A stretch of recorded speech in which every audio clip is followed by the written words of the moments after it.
এটা সব দিক থেকেই অত্যন্ত উদ্বেগজনক ঘটনা। তার দুটি দিক আছে।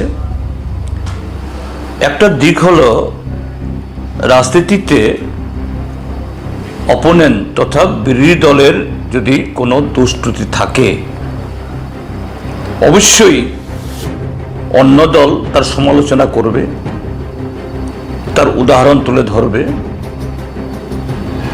এবং সেই কোনো উত্থাপিত বক্তব্য বা অভিযোগ যদি অসত্য হয় বা সত্য হয়,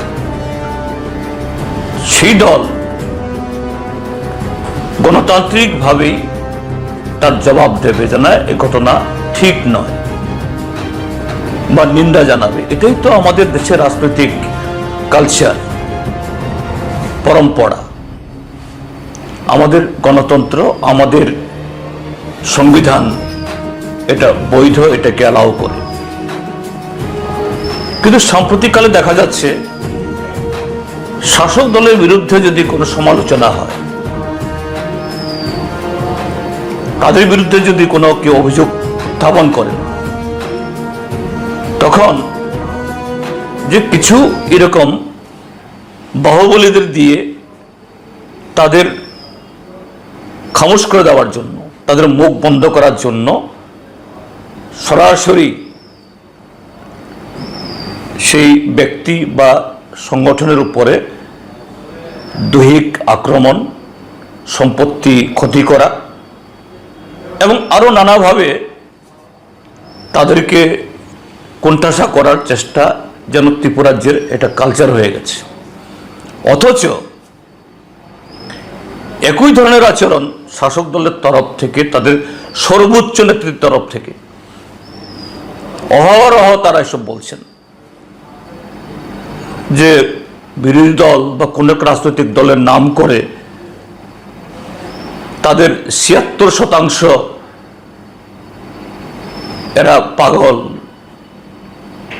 তাদের নানা ধরনের রোগ জীবাণু নিয়ে বয়ে বেড়াচ্ছে,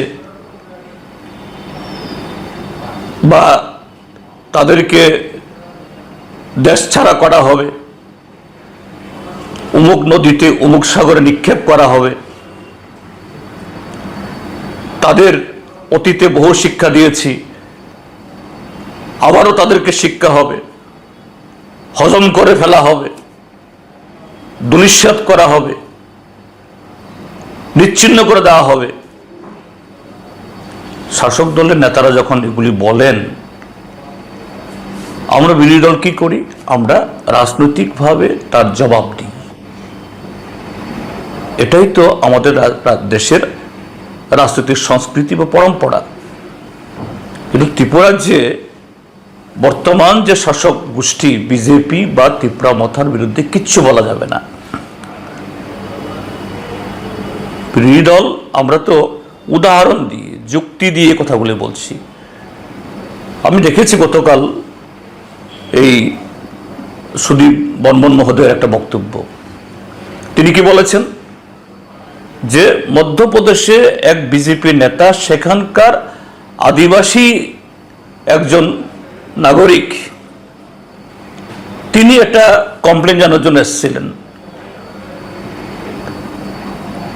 জবরদস্তি করে তার মাথার উপর, তার শরীরের উপর তিনি প্রস্রাব করে দিচ্ছেন। এই ছবি আরেকজন তুলেছে, ভাইরাল হয়েছে। ভারতীয় জনতা পার্টি দলের তরফ থেকে তাদের সেই কার্যকর্তা, দেবতুল্য কার্যকর্তার বিরুদ্ধে কোনো ব্যবস্থা গ্রহণ করা হয়েছে আমাদের জানা নেই। তো এটা বলা কি এই সুদীপ বর্মন মহোদয়েরকে অপরাধ হয়েছে? যেটা অপরাধ হয়ে থাকে, পাল্টা এরকম সভা করে, সংবাদ সম্মেলন করে তার ব্যাখ্যা দিন। সুদীপ বর্মন মহোদয় বা তার পার্টির বিরুদ্ধে আপনারা সেরকম ভাবে জবাব দিন। এটা ত্রিপুরাজ্যে আকছার এখন ঘটছে, এটা যেন কালচার, এটা তাদের অধিকার। এক, দুই হলো এটা আরো উদ্বেগজনক যে আরক্ষা প্রশাসনের উপস্থিতিতে শাসক দলের এই বিরোধী দলের স্বীকৃত রাজনৈতিক কর্মসূচি সেদিন 21 তারিখে কংগ্রেস দলের দাতারামের কর্মসূচি, তার 3 দিন আগে 17 তারিখে বিশালগড়ে সিপিআইএম এর কর্মসূচি,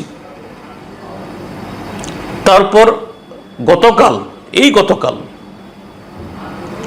আমি আমাদের প্রাক্তন অর্থমন্ত্রী ভানুলাল সাহা, আমাদের প্রাক্তন মন্ত্রী নরেশ জমাতিয়া, আমাদের পার্টির জেলা সম্পাদক রতন সাহা সহ আমরা টাকারজলাতে একটা ঘরোয়া সভা করছিলাম কমিউনিটি হলে। পুলিশকে জানিয়ে আমরা গেছি, বিশাল সংখ্যক পুলিশ ছিলেন, কিন্তু দেখা গেল 17 তারিখ বিশালগড়ে, 21 তারিখ উদয়পুরে দাতারামে, গতকাল এই জামপুই জেলার এই টাকারজলাতে, আর আজ সকালবেলা সুদীপ বর্মন মহোদয়ের গতকালের যে সাংবাদিক সম্মেলনে, এতে ভারতীয় জনতা পার্টির হাতে ঘা লেগেছে। আজকে সকালবেলা তার বাড়িতে পুলিশের সামনে,